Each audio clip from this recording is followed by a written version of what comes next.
To be honest guys, by birth personal finance के बारे में कोई सीख के नहीं आता। किसी को नहीं पता होता कि पैसों को काम पे कैसे लगाना है, पैसों को ग्रो कैसे करना है, पैसों को इन्वेस्ट कैसे करना है। आफ्टर बर्थ हर किसी को सीखना पड़ता है। मैंने भी सीखा, आपको भी सीखना पड़ेगा, बिकॉज पर्सनल फाइनेंस एक ऐसी चीज है जो मेरे हिसाब से हर एक इंडिविजुअल को सीखना बहुत ज्यादा जरूरी है। बिकॉज अगर आपको नहीं पता होगा कि पैसों को काम पे कैसे लगाना है, इन्फ्लेशन को कैसे बीट करना है, पैसों को स्टॉक मार्केट में इन्वेस्ट कैसे करना है, अगर आप इन सारी चीजों के बारे में नहीं सीखोगे, then till the end of your life आप पैसों के लिए काम करते रहोगे एंड आप अपने टाइम को ट्रेड करोगे कुछ पैसे कमाने के लिए। And this is not a viable option guys. अगर आप till the end of your life पैसों के लिए काम करते रहोगे तो आप अपनी हेल्थ के लिए टाइम नहीं निकाल पाओगे, आप अपने हैप्पीनेस के लिए टाइम नहीं निकाल पाओगे, आप अपनी फैमिली के लिए टाइम नहीं निकाल पाओगे।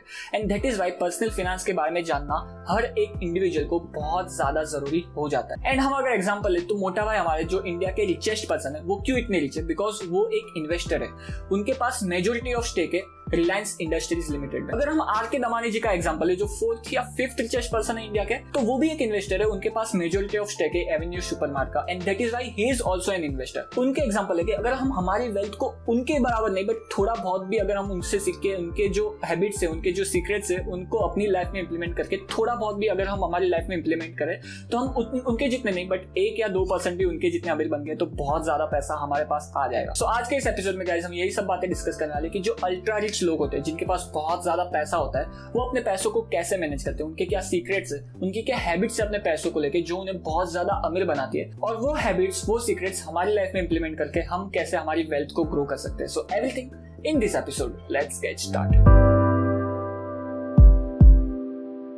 Hello guys, my name is Pratik. I hope you are doing well, and first of all I want to let you know that there is 2 type of income. The first one is active income and the second one is passive income. And जो ultra rich लोग होते हैं, जिनके पास बहुत ज्यादा पैसा होता है, उनकी ज्यादातर इनकम, उनकी ज्यादातर वेल्थ ये सेकंड टाइप ऑफ जो इनकम है उनसे आती है। And what is the difference between active income and passive income? And जो मेजर डिफरेंस है वो ये है कि एक्टिव इनकम में आप अपने टाइम को ट्रेड कर रहे होते हैं इनकम कमाने के लिए, पैसे कमाने के लिए। अगर आप फ्रीलांसर हो, अगर आप सेल्फ एम्प्लॉयड पर्सन हो, तो आप अपनी स्किल्स को टाइम के रूप में दे के उसके बदले आपको कोई पैसा देता है। तो that is the major trade, जहां पे आप अपने टाइम को ट्रेड कर रहे हो एक्टिवली इनकम कमाने के लिए। एंड दैट इज व्हाई आप एक्टिव हो, काम करके आप पैसा कमा रहे हो, and that is why it is called an active income. And जो पैसिव इनकम है, यहाँ पे जो मेजर ट्रेड है वो ये है कि यहाँ पे आपको नहीं काम करना पड़ता, आपका पैसा आपके लिए काम करता है। जो मेजर बेनिफिट है अपने पैसों को काम पे लगाना वो ये है कि पैसा कभी थकता नहीं है। 24/7 हर दिन आपके लिए पैसा काम करेगा और ज्यादा से ज्यादा पैसा आपके लिए लेके आएगा पैसा। एंड पैसों को वेकेशन पे नहीं जाना होता, पैसों को सोना नहीं होता, पैसा थकता नहीं है। पैसा 24/7 365 डेज आपके लिए काम करते रहेगा और आपके लिए पैसा कमाते रहेगा।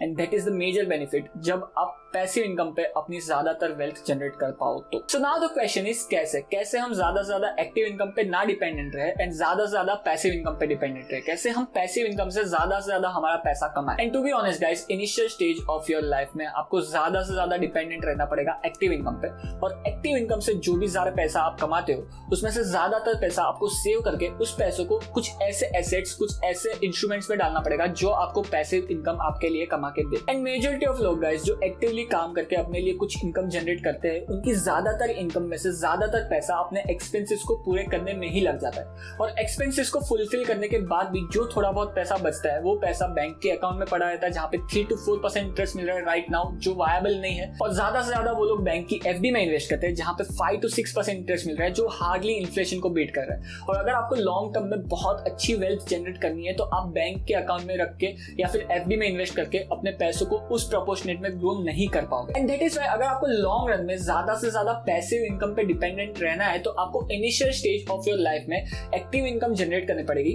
और उस एक्टिव इनकम में से ज्यादातर पोर्शन 20, 30, 40% ऑफ पैसा आपको सेव करना पड़ेगा, और उस सेव्ड पैसे को आपको कुछ ऐसे इंस्ट्रूमेंट में, कुछ ऐसे एसेट में इन्वेस्ट करना पड़ेगा जो आपको लॉन्ग रन में CAGR अप्रोक्सीमेटली 12 to 15% के रिटर्न कमा के दे। And this is the secret guys, this is the recipe of being rich on a long term, जहां पे अगर आप अपने पैसों पे कंटिन्यूअस बेसिस पे कंपाउंडिंग 12 to 15% के रिटर्न जनरेट कर पाते हो तो आप 10, 12, 15 ईयर्स पे आपके पास एक ऐसा कॉर्पस बिल्ड हो गया रहेगा, आपके पास इतना अच्छा कैपिटल बिल्ड हो गया रहेगा, जो कैपिटल आपको हर एक साल एक बड़ा चंक ऑफ कैश पैसिवली आपको कमा के देगा, जहां पे आपको कुछ काम करने की जरूरत नहीं है और आपके पास वो पैसा बैठे बैठे आ रहा है और वो पैसा सफिशिएंट रहेगा आपके मेजॉरिटी ऑफ एक्सपेंसेस को पूरे करने के लिए। फॉर एग्जांपल लेट्स अज्यूम आप अपने इनिशियल स्टेज में हो आपके करियर में और आप कहीं पे जॉब करते हो किसी कंपनी में जहां पे आपको 50,000 रुपीज सैलरी मिलती है और आप डिसाइड करते हो कि इस 50,000 में से मैं 50% सेव करूंगा और उसको इन्वेस्ट करूंगा सेंसेक्स के इंडेक्स फंड में। एंड अगर हम सेंसेक्स की परफॉर्मेंस देखें तो सिंस इंसेप्शन सेंसेक्स ने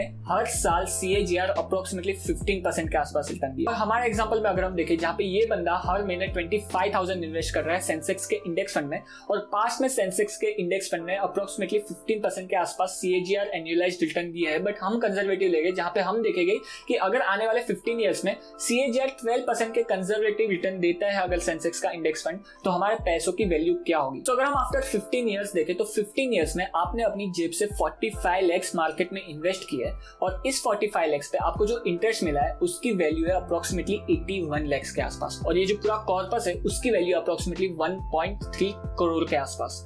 and this is the huge amount guys. And यहाँ पे हम अज्यूम कर रहे हैं गाइस कि 15 इयर्स तक आपकी सैलरी कांस्टेंट रही है और बढ़ी नहीं है। फॉर एग्जांपल अगर 3-4 साल बाद आपकी सैलरी बढ़ गई और आप 25,000 नहीं 30,000 इन्वेस्ट करते हो, उसके 3-4 साल बाद अगर आपकी सैलरी बढ़ गई और आप 30,000 की बजाय 35,000 इन्वेस्ट करो तो आपका जो ये कॉर्पस है वो जल्दी से जल्दी बढ़ेगा और जल्दी से जल्दी ग्रो होगा। And this is how you build your wealth on long term. And ज्यादा से ज्यादा आप डिपेंडेंट हो सकते हो पैसिव इनकम पे एंड ना कि एक्टिव इनकम पे। On that note guys, thank you to be with me in this episode. अगर आपको ये एपिसोड पसंद आया हो तो लाइक कर देना इस एपिसोड को एंड सब्सक्राइब कर दो मेरे चैनल को, बिकॉज मैं आप सबके लिए ऐसे ही stock market, money market, finance और पैसों के बारे में वीडियोस आता रहता हूँ। सो सब्सक्राइब किए बिना मत जाना। मैं आपसे मिलता हूँ ऐसे ही किसी नए एपिसोड में, तब तक के लिए गुड बाय।